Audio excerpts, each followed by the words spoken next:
Baik, Assalamualaikum warahmatullahi wabarakatuh. Salam sejahtera, Om Swastiastu, Namo Buddhaya, salam kebajikan bagi kita semua. Kami dari kelompok 1 ingin mempresentasikan laporan perencanaan manajemen lalu lintas kami. Next. Pada kelompok kami terdiri dari 7 orang, yaitu Rehan Akbar, Yordan Putra Perdana, Muhammad Fajar Kusuma, Satria Setiawan, Satrio Budi Hudoyo, Ahmad Daniel Surya Rendi, dan Nicholas Partogi Sitomorang. Next. Jalan merupakan prasarana transportasi darat yang meliputi segala bagian jalan, termasuk bangunan, pelengkap, dan perlengkapannya, yang diperuntukkan bagi lalu lintas. Jalan raya merupakan sarana penting yang berpengaruh dalam segala aspek kehidupan. Seringkalinya kita melihat permasalahan lalu lintas yang ada di sekitar kita seperti arus kendaraan pada jam-jam puncak yang terlalu banyak sehingga terjadi kemacetan. Sehingga kita merasa kurang nyaman memakai atau melalui jalan tersebut. Untuk mengatasi kemacetan dan keselamatan lalu lintas tersebut, diperlukannya suatu sistem penentu fase dan pengaturan lalu lintas yang baik dan berpengaruh pada kelancaran, kenyamanan, dan keselamatan bagi kendaraan yang melewati jalan tersebut.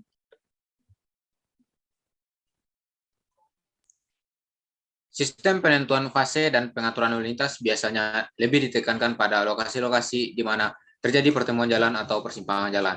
Karena pada pertemuan dua jalan atau lebih, ini mengakibatkan adanya titik konflik yang akhirnya terjadi kemacetan lalu lintas. Dengan demikian, kami dari kelompok 1 melakukan pengamatan di beberapa lokasi dari salah satu sistem simpang, yaitu pada jalan RH Amaluddin sampai jalan RH Najamuddin, dan ruas jalan R. Sukamto yang terletak di Kota Palembang, Sumatera Selatan, untuk menentukan tingkat kepadatan pada arus kendaraan yang melewati jalan tersebut dan melakukan perhitungan untuk mendapatkan hasil apakah jalan tersebut rawan akan kemacetan atau tidak yang disebabkan dari berlebihnya jumlah kendaraan yang melintas pada jalan tersebut, yang dimana akan dihitung berdasarkan standar MKJI sebagai acuan perhitungan manajemen lalu lintas yang berlaku.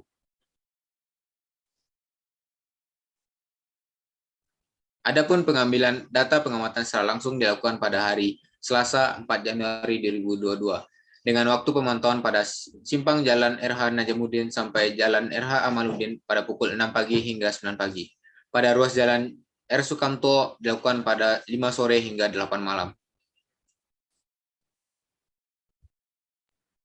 Tujuan dari penelitian dan pengamatan ini antara lain: yang pertama, menunjukkan kondisi sistem lalu lintas; yang kedua, mengetahui volume kendaraan yang lewat; yang ketiga, mengetahui kinerja dan kualitas jalan; keempat, menentukan saran dan kondisi solusi terbaik dalam mengatasi permasalahan pada lalu lintas yang ada. Metodologi. Yang pertama, membagi mahasiswa ke dalam kelompok; kedua, menentukan lokasi pelaksanaan survei; yang ketiga, menyusun metode survei; yang keempat, melakukan proses perekaman dan melakukan perhitungan jumlah kendaraan yang lewat pada lokasi selama 3 jam; yang kelima, melakukan analis data lalu lintas; yang keenam, mendefinisikan bagaimana tingkat pelayanan ruas dan simpang berdasarkan data analis; yang ketujuh, membuat laporan berdasarkan data yang telah diperoleh; yang kedelapan, melakukan proses pengunggahan di YouTube; dan yang terakhir, melakukan presentasi dan evaluasi hasil kerja. Berikutnya adalah hasil. Yang pertama adalah persimpangan Jalan RH Najamuddin sampai Jalan RH Amaluddin.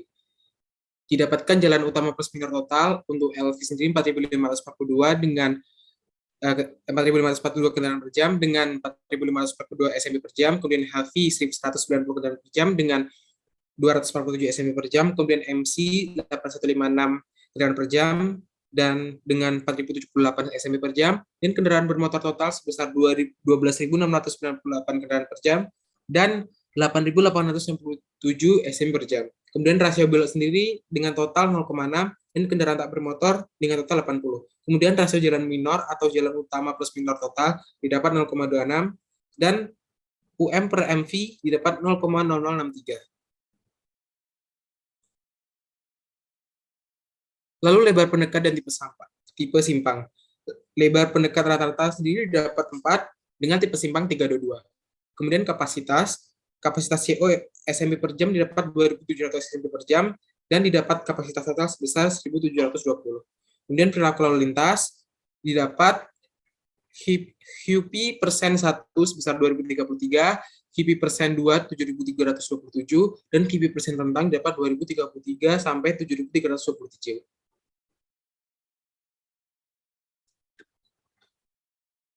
Selanjutnya adalah hasil dari ruas jalan R. Sukamto, Sumatera Selatan.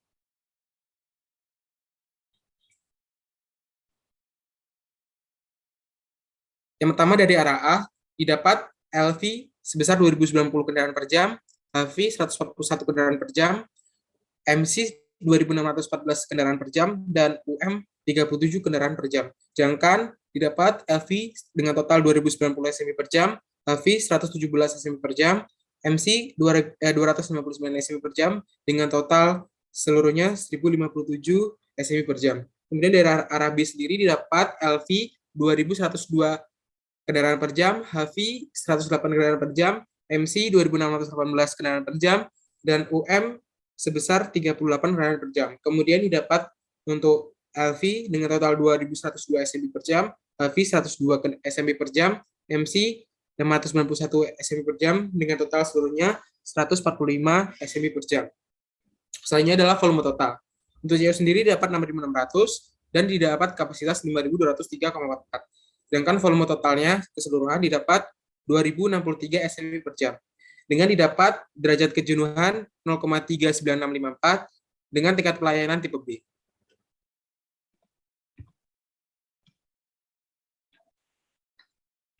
Pembahasan bagian simpang yang didapat dengan menggunakan MKJI pada simpang Jalan RH Najamuddin sampai Jalan RH Amaluddin didapat volume total arus sebesar 8.867 SMP per jam, tipe simpang 322, kapasitas 1.720, tundaan 10,9611, rentang perlakuan lalu lintas dari 2033 hingga 7.327. Dan untuk ruas menggunakan MKJI lewat Jalan R. Sukamto, Sumatera Selatan didapat volume total arus 2063 SMP per jam, kapasitas 5.003, derajat kejenuhan 0,3965. Next. Berdasarkan Traffic Planning dan Engineering SND Edition Pergamon Press Oxford 1979, pada tabel di bawah dapat dilihat tingkat derajat kejenuhan pada ruas Jalan R. Sukamto, Sumatera Selatan adalah sebesar 0,3965, yang dimana termasuk dalam kategori tingkat pelayanan B, yaitu arus stabil tetapi kecepatan operasi mulai dibatasi oleh kondisi lalu lintas.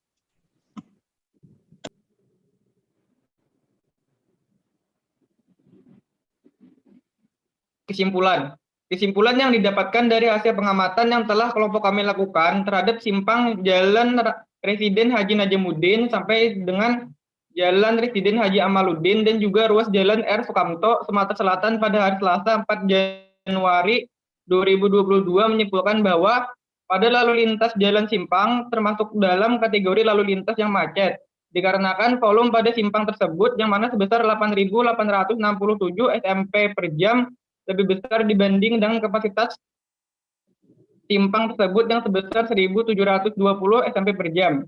Dan pada lalu lintas, ruas jalan dapat dikategorikan dalam lalu lintas yang jarang atau bahkan tidak mungkin terjadi kemacetan, dikarenakan pada ruas jalan tersebut memiliki volume total arus sebesar 2.063 SMP per jam, yang mana lebih kecil 2 kali lipat dibanding dengan kapasitas ruas tersebut yang mana sebesar 5.203 SMP per jam. Sehingga didapatkanlah kesimpulan akhir bahwa pada simpang yang telah diamati tergolong dalam lalu lintas buruk, sedangkan ruas yang telah diamati tergolong dalam lalu lintas yang sangat baik.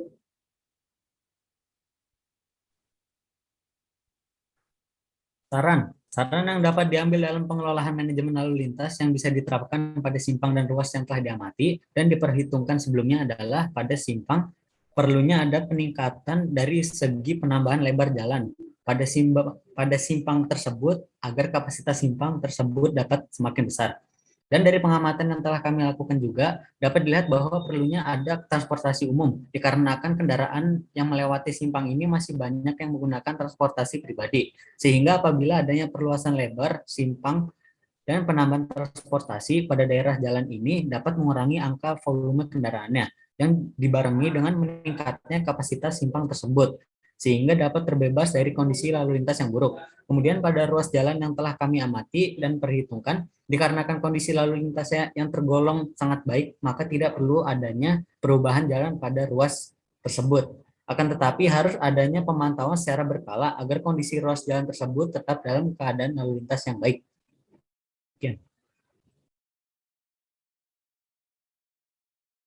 Sekian presentasi dari kelompok kami. Kami segenap anggota kelompok 1 mengucapkan terima kasih.